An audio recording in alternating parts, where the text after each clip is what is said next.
Como todo joven, a mis 22 años salí en busca de mi independencia. Mis padres siempre me regañaban por las minúsculas travesuras que hacía en casa, como no dejar algo en su lugar, no lavar los platos y otras cosas tan sencillas de las que ellos hacían un mundo.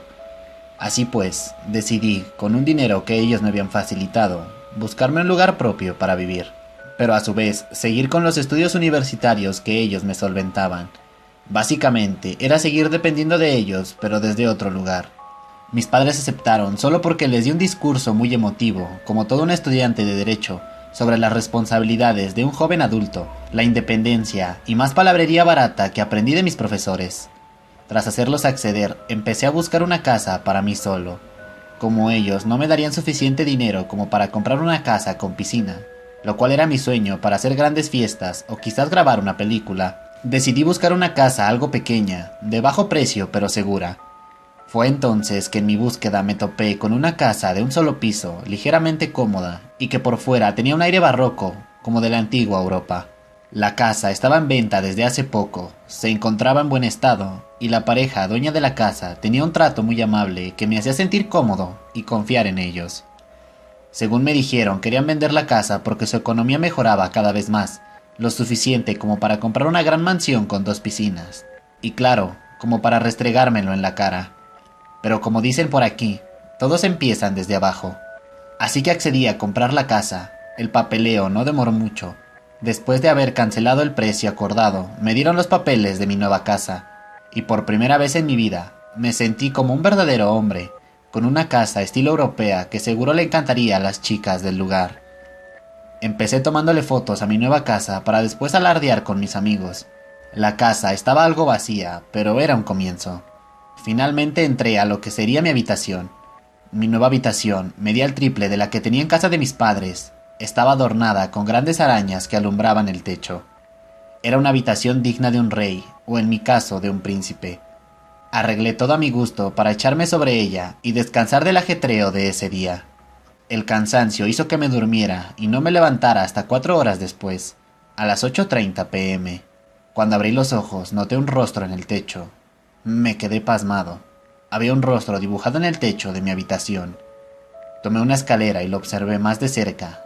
Tal parecía que habían vivido unos niños ahí, y tomando en cuenta las facciones dibujadas del rostro, niños con futuro artístico. Me pareció agradable, y en cierta forma era algo grotesco, que seguro le encantaría a mis amigos, y por qué no, a las chicas también. Entonces empecé a convivir con ese curioso rostro bien marcado en el techo de mi habitación, adorándolo de vez en cuando. Un día en particular, mientras me fumaba un cigarrillo mentolado, levanté mi vista hacia el rostro. Noté que había cambiado. Me acerqué para observar lo que había sucedido, pasándole mi mano por encima. Entonces pude darme cuenta de que el rostro estaba hinchado, empezaba a tener forma. No recuerdo qué pensaba en ese momento, pero lo que sí sé es que en vez de darle importancia, solo me sentía más emocionado. Me parecía increíble que hubiera un rostro de alto relieve en el techo, pues hacía más especial a mi casa. Pero eso no era un dibujo, cosa que había descubierto ese día. Por la noche se me hizo difícil dormir. La casa era nueva y era la primera semana en la que me acostumbraba a estar en una casa solo. Miré al techo. La poca luz de la luna que entraba por mi ventana solo le daba más forma al rostro. Fue ahí que pude distinguir perfectamente las facciones del mismo. Era un hombre maduro, con una nariz respingada y labios pequeños. Tenía una expresión vacía, era aterrador, y más aún porque la luz de la luna le daba un aspecto lúgubre. Casi parecía que me estaba mirando, aunque claro, era natural pensar eso si estaba arriba mío, con la vista hacia mi cama. A la mañana siguiente me entró más curiosidad por el rostro, por lo que decidí analizarlo mejor. Tomé un clavo y un martillo para ver cómo era posible que hubiera sobresalido del techo. Empecé rasgando un poco el techo con el gran clavo que sostenía mi mano. Al parecer era de cemento, pero decidí seguir rasgando. Todo parecía indicar que no era más que una obra artística, y cuando me decidí a bajar de la escalera y seguir perdiendo mi tiempo en mi nueva casa, le clavé con mucha fuerza el gran clavo que tenía en el ojo izquierdo.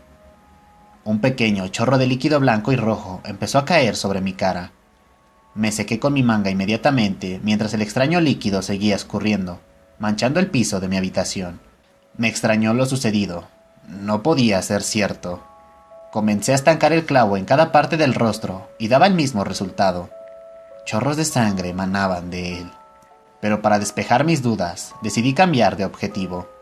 Moví la escalera de modo que me situara poco más abajo del rostro, ya agujerado y deformado, y procedí a martillar con el clavo el lugar que creía conveniente. Definitivamente, esa parte del techo era más susceptible que las demás. No me fue difícil hacer un hueco casi del tamaño de mi puño, del cual empezó a salir bocanadas de sangre mezclada de pedazos de carne y trozos de órganos. Empaqué las pocas cosas que tenía y salí del lugar para volver con mis padres. Mi sueño de haber tenido una casa propia se había arruinado, de acuerdo a la policía, por una pareja de homicidas psicópatas, quienes de una manera curiosa escondían cadáveres en toda la casa. Encontraron cuerpos en el suelo, en el baño y hasta en la bañera.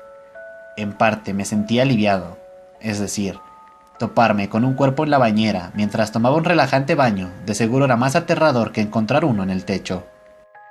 Aunque admito que siempre quise preguntarle a la policía cuánto tiempo llevaban esos cuerpos ahí, pues la sangre y los órganos del sujeto en el techo seguían en buen estado. Seguramente, aún estaba vivo al momento de encerrarlo en el techo.